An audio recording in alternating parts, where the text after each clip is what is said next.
ভীম বলল, আমি কি দেখলাম? দেখলাম একটা মরা জন্তু জলে ভেসে আসছে, একটা ময়না পাখি তাকে ঠুকরে ঠুকরে খাচ্ছে, পাখিটার গায়ে হরে কৃষ্ণ নাম লেখা। প্রশ্ন করলো, কৃষ্ণ তোমার প্রশ্ন কি ছিল? বলে, কলিযুগে সাধু কেমন হবে? মায়েরা কিছু মনে করবেন না, এ কৃষ্ণের কথা। তিনি বললেন যে কলিযুগে সাধু কেমন হবে না, বেশিরভাগ সাধু চুরি করে হোক, ডাকাতি করে হোক, শেষ বয়সে নিতাই গৌর হরিবোল বলে সাধু সাজবে। কিন্তু সাধুটি সম্বন্ধে খোঁজ খবর নিয়ে দেখবে, তিলক নিয়েছে, মালা নিয়েছে, কিন্তু চুরি ডাকাতি করেছে। বেশিরভাগ, সবাই নয় কিন্তু। তাহলে প্রশ্ন করলো ভীম, তাহলে কি কলিযুগের মানুষ সাধুকে ভালোবাসবে না, প্রণাম করবে না? কৃষ্ণ বলল, যে কোনো সাধু যদি মায়েরা আপনাদের দরজায় আসে, আপনার 3 বার প্রণাম করবেন। প্রশ্ন করবেন 3 বার কেন করব, একবার করলে হতো। প্রথম প্রণাম করবেন এই জন্যে, সাধু বাবা যে গেরুয়া বস্ত্র পরেছে ওটা কিন্তু সাধু বাবাকে নয়, গেরুয়া বস্ত্র ত্যাগের প্রতীক। ওই ত্যাগের প্রতীক গেরুয়া বস্ত্রকে একটা প্রণাম দাও। 2 নম্বর প্রণাম কেন দেবে? যার বাড়িতে কোনোদিন হরিনামের ধ্বনি হয়নি, ওই সাধুটি চুরি করে হোক, ডাকাতি করে হোক, ওই যে এতদিন ধরে হরিবোল বলেছে, ওই হরিবোল ধ্বনিটাকে প্রণাম দাও। আর 3 নম্বর প্রণাম কেন দেবে? এইদিকে তাকাবেন, আমরা যারা সংসারী মানুষ, একদিনের বেশি 2 দিন সংসারে বাইরে থাকতে পারি না। ওই সাধুটি চুরি করে হোক, ডাকাতি করে হোক, ওই যে নিজের ঘর সংসার ত্যাগ করেছে, এই ত্যাগের জন্য তাকে একটা প্রণাম দিবে। 3টে প্রণাম দিতে হয় মায়েরা। সাধু যদি দরজাতে আসে 3 বার প্রণাম করতে হয়। কে বলল? কৃষ্ণ বলল। বেশ, একজন আমাকে বললেন কীর্তন করবেন কিন্তু পালা করবেন, অপরাধ নেবেন না, পালা তো আমি জানি না। প্রশ্ন করবেন পালা জানেন না, তাহলে কি জানেন? কীর্তনের পালা হয় না, নাটক, কীর্তনের পালা হয় না, নাটকের হয়, যাত্রার হয়। যারা জ্ঞানীজন তারা জানে পালা বলে না, কি হয় মা? লীলা হয়। আমাদের জীবনে পালা হয়, আপনারা সবাই জানেন, 2টো, একটি আসার আর একটি, জোরে বলুন, যাওয়া। আচ্ছা, এবার ঠান্ডা মাথায় উত্তর দিন দেখি, যারা যারা কীর্তন শুনতে এসছেন তাদের কোন পালা শেষ হলো, আসারটা না যাওয়ারটা? জোরে বলুন। যাওয়ারটা শেষ হলো, মানে কোনটা শেষ হয়েছে, আসারটা না যাওয়ারটা? আসারটা। বাকি আছে কোনটা? দাঁড়ান, বাকি আছে কোনটা? এত যদি বুঝছেন যাওয়ারটা বাকি আছে, সাদা চুলে গোদরেজ নিচ্ছেন কেন? বুঝছেন? আবার দেখবেন সবচাইতে অবাক ব্যাপার, আমরা দরজাতে দাঁড়িয়ে থেকে মৃতদেহ নিয়ে যাই। বলো হরি, বলো হরি। আপনিও প্রণাম করেন, আমিও প্রণাম করে কি ভাবি বলুন তো? ও বোধহয় গেল, আমি বোধহয় যাবই না। না না, এটা সত্যি কথা। একটা ছাগলকে দেখবেন কসাইখানাতে কেটে ছুলে টাঙিয়ে দেওয়া হয়েছে, একটা ছাগল পাশে বসে বসে কি খাচ্ছে? কাঁঠাল পাতা চিবোচ্ছে। ও জানে না এরপরে ওর লাইন আছে। আমরা কিন্তু ওইরকম ব্যাপার বুঝতে পারি না। আসলে যে মারা যায় সে আমাদের জানিয়ে দিয়ে যায় যে আমাকে দেখে শেখো, তোমার মতো সংসারে আমিও ছিলাম, একদিন এরকম যেমন হেলতে দুলতে চললাম, একদিন মাচাই চেপে তোমাকেও হেলতে দুলতে নিতাই গৌর হইব। এই জন্য বলি বাবা, কে কখন চলে যাবে কেউ জানে না। যাবার আগে আপনাদের কাছে নিবেদন রইল, এই লীলাটি শ্রবণ করুন। আর এই লীলার ফাঁকে আপনাদের একটু কথা বলে যাই। আপনারা গয়া, কাশী, বৃন্দাবন সব জায়গায় গেছেন, একটা জায়গা যাবেন, সবাই লক্ষ্য করুন। গয়া, কাশী, বৃন্দাবন সব জায়গায় গেছেন, একটা জায়গায় যাবেন। কোথায়? শ্রীখণ্ডের গোপীনাথ। শ্রীখণ্ডে যদি আপনারা যান, গোপীনাথ মন্দির দেখতে পাবেন। আপনি নবদ্বীপ থেকে কাছে হবে, শ্রীখণ্ডে গোপীনাথের মন্দিরে দেখবেন অর্ধেকটা পাথরের নাড়ু আছে। সব জায়গাতে দেখবেন আসল নাড়ু থাকে, কিন্তু শ্রীখণ্ডে গিয়ে দেখবেন অর্ধেকটা পাথরের নাড়ু। আচ্ছা বলুন তো বাবা, এই পাথর নাড়ুটা পাথরের হলো কেন, এবং এই নাড়ুটা অর্ধেকটা হয়ে গেল কেন পাথরের? এরই তত্ত্ব আপনাদের বোঝাবো। লীলাটির নাম কি না? লীলাটির নাম হচ্ছে শ্রীখণ্ডের গোপীনাথ। লীলাটির নাম হচ্ছে কি? আবার ভক্ত রঘুনন্দন। এই রঘুনন্দন 5 বছর বয়সে গোপীনাথকে নাড়ু খাইয়েছিল। এই নাড়ু প্রসাদ কীর্তনের শেষে আপনারা নিয়ে যাবেন, যে যেখানে বসে আছেন, এই নাড়ু প্রসাদ কীর্তনের শেষে আপনারা নিয়ে যাবেন, কাপড়ে কোণে বেঁধে নিয়ে যাবেন, বাবারা পকেটে নিয়ে যাবেন। এই নাড়ুটা নিয়ে গেলে লাভ কি আছে? এই নাড়ুটা একটা মাহাত্ম্য আছে। কি মাহাত্ম্য আছে? আপনার বাড়ির বাচ্চা খুব চঞ্চল, পড়াশুনো করে না, খুব চঞ্চল। আপনি বৃহস্পতিবার দিন, রঘুনন্দনের জন্ম হয়েছিল, বৃহস্পতিবার দিন একটা তুলসী পত্র আর একটুখানি বাতাসা তুলসী মঞ্চে বসিয়ে বাচ্চাকে স্নান করিয়ে জয় গোপীনাথ বলে মুখে দেবেন।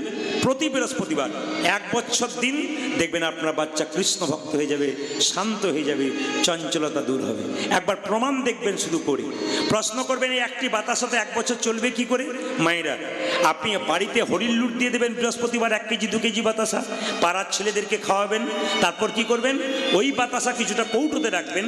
একটুখানি বাতাসা আমি দেখিয়ে দিচ্ছি, এইটুকু বাতাসা তুলসী পত্র দিয়ে জয় গোপীনাথ বলে বাচ্চাকে বৃহস্পতিবার দিন 12টার আগে, 12টা যেন না পেরিয়ে যায়, তার আগে আপনি দেবেন। আপনি শ্রীখণ্ডের মাহাত্ম্য পড়বেন, দেখবেন পরিষ্কার করে লেখা আছে এই লীলাটি শ্রবণ করে ভক্তি ভরে কোনো মা যদি প্রসাদ বাচ্চাকে খাওয়াতে পারে তার বাচ্চা কৃষ্ণ ভক্ত হয়ে যায়। এতজন মা কীর্তন শুনতে এসছেন, ওখানে গিয়ে খাবেন না, প্রসাদটা নেবেন। মা ছেলের জন্য কত কি করতে পারে। শুধু এই প্রসাদের এটা লাভ না, একটা লাভ আছে। অনেকের বাড়িতে অশান্তি হয় দেখবেন, যদি আপনি বাতাসাটা নিয়ে গিয়ে তুলসী মঞ্চে গিয়ে নিচে গুঁড়ি করে ভেঙে দিতে পারেন গাছের নিচে, প্রতিদিন 1 ঘটি করে জল দিতে পারেন বাড়ির প্রত্যেকে, দেখবেন বাড়িতে শান্তি শৃঙ্খলা আস্তে আস্তে ফিরে আসবে। 3 নম্বর, বাড়িতে কোনো অসুস্থ ব্যক্তি বহুদিন ধরে কষ্ট পাচ্ছে, চিকিৎসা হচ্ছে কিন্তু রোগ ভালো হচ্ছে না, আপনি প্রমাণ দেখবেন।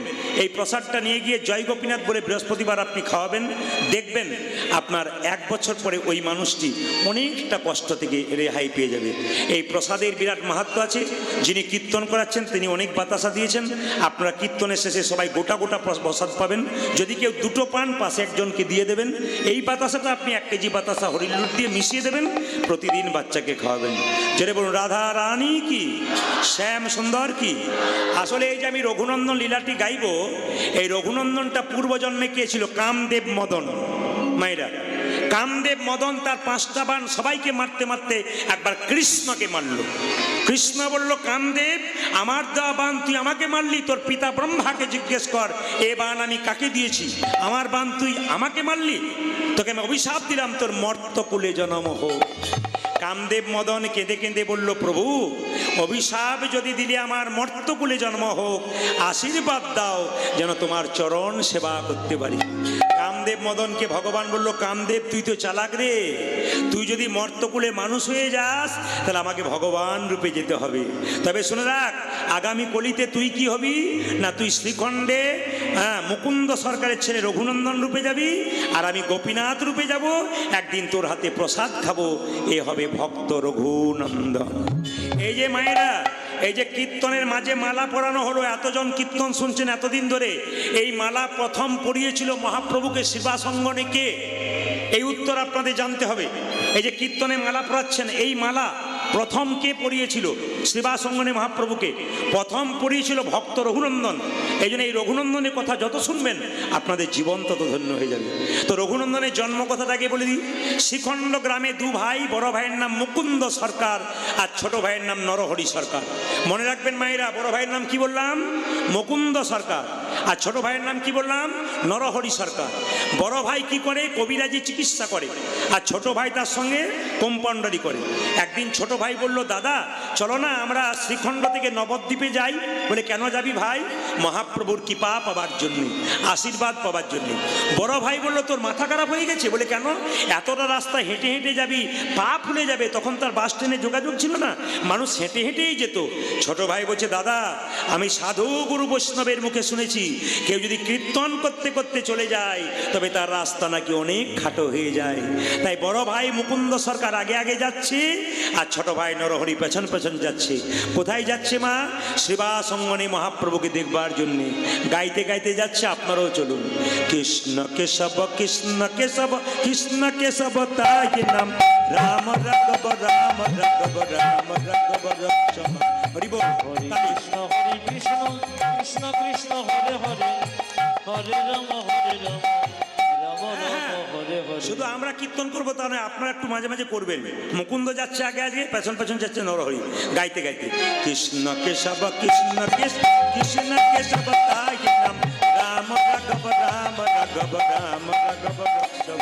হরে হরে কৃষ্ণ হরে কৃষ্ণ কৃষ্ণ কৃষ্ণ হরে হরে, হরে রাম রাম রাম হরে হরে। কৃষ্ণ কেশব কৃষ্ণ কেশব কৃষ্ণ কেশব তাহি নাম, রাম রাঘব রাম রাঘব রাম রাঘব রক্ষম। বলো ধ্বনি। হরে কৃষ্ণ কৃষ্ণ কৃষ্ণ হরে হরে, হরে রাম কৃষ্ণ কেশব কৃষ্ণ কেশব তাই নাম রাম রাঘব রাম রাঘব রাম রাঘব রক্ষমাম কৃষ্ণ হয়ে যায়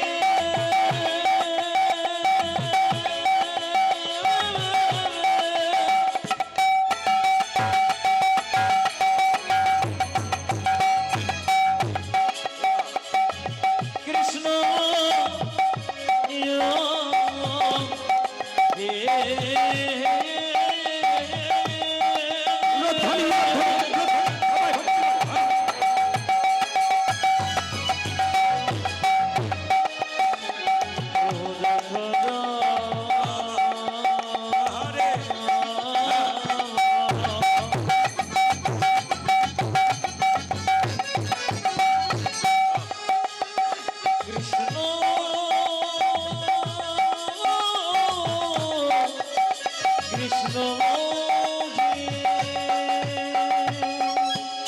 এবার বলবেন আপনারা, যে গাছে ফল ধরে সেই গাছটা নিচের দিকে যায় না উঁচু দিকে যায়?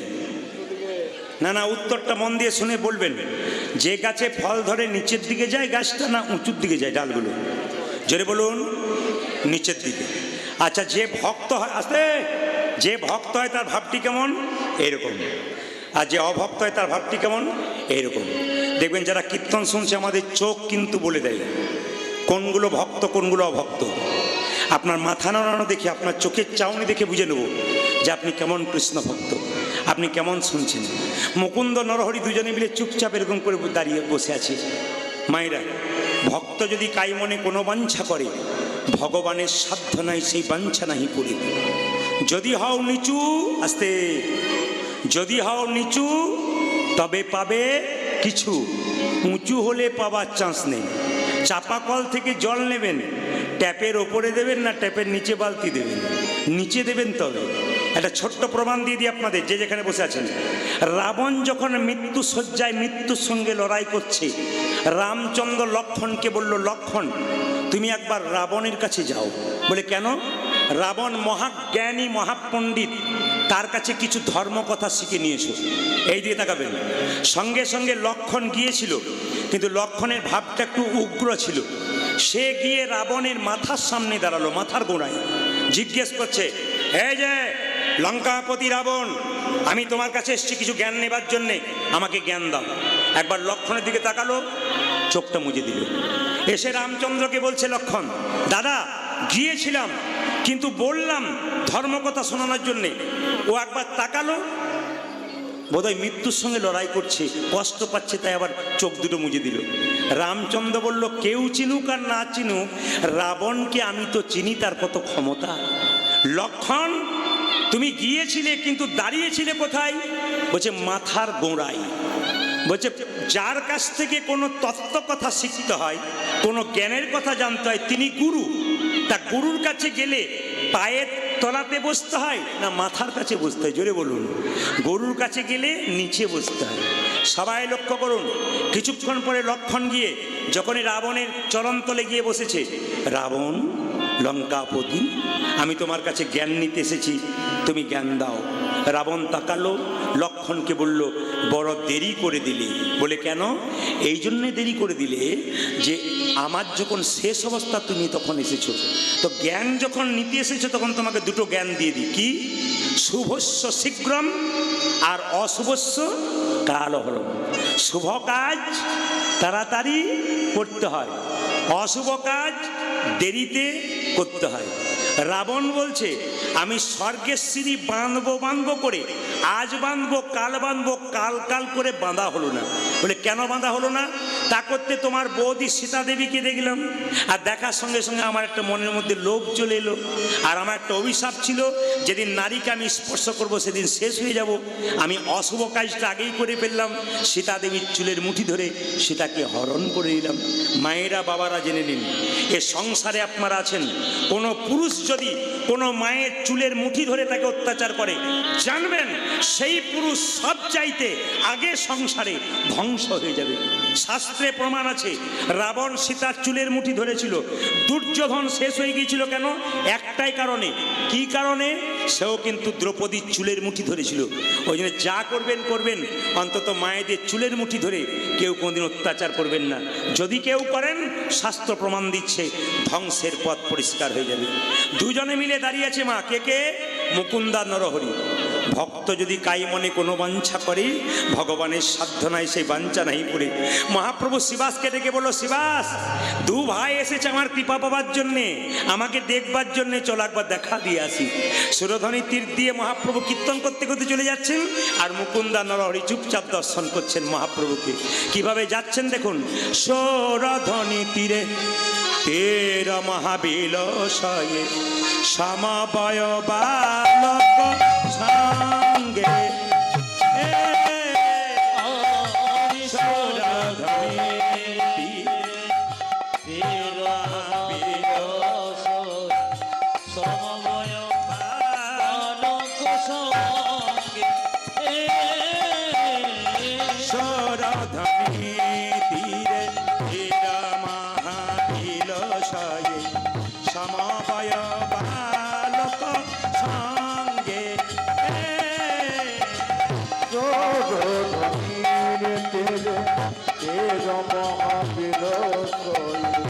সমবয় বালক সঙ্গে পরে করতালি ধ্বনি হরি ধ্বনি, পরে করো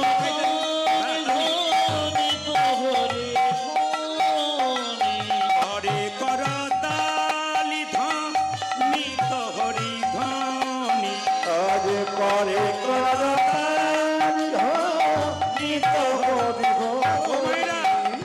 এই যে কীর্তন শুনতে এসছেন, যার যেমন ভাব তার তেমন লাভ। কেউ চিন্তা করছে আমাদের পাড়া থেকে যে এসেছিল সে বোধহয় খেয়ে ফেলেছে, আবার অনেকে ভাবছে না না ও খেলে কি হবে, আমি খাবো না, মহাপ্রভুর কীর্তন শুনবো। যার যেমন ভাব তার তেমন লাভ। মহাপ্রভু নাচছে, ছোট ভাই বলছে, দাদা আমি কি দেখছি জানো, ওই তো আমার গোড়া,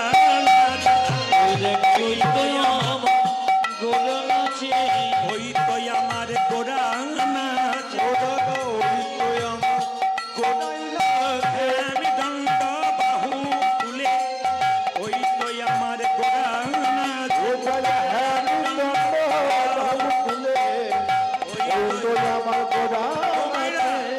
ছোট ভাই বলছে আমি দেখছি গোড়া নাচছে, বড় ভাই বলছে না না আমি দেখছি আরেকজন নাচছে। অন্তর্তত্ত্ব দেখুন, ওই তো গোড়াই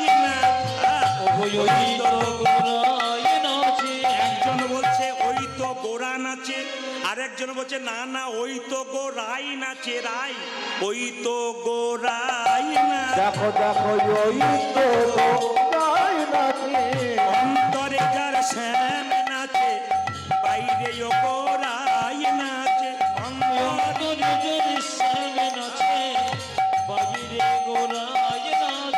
অন্তরে যার শ্যাম নাচে, বাইরে ও গোড়াই নাচে। বাইরে গোড়া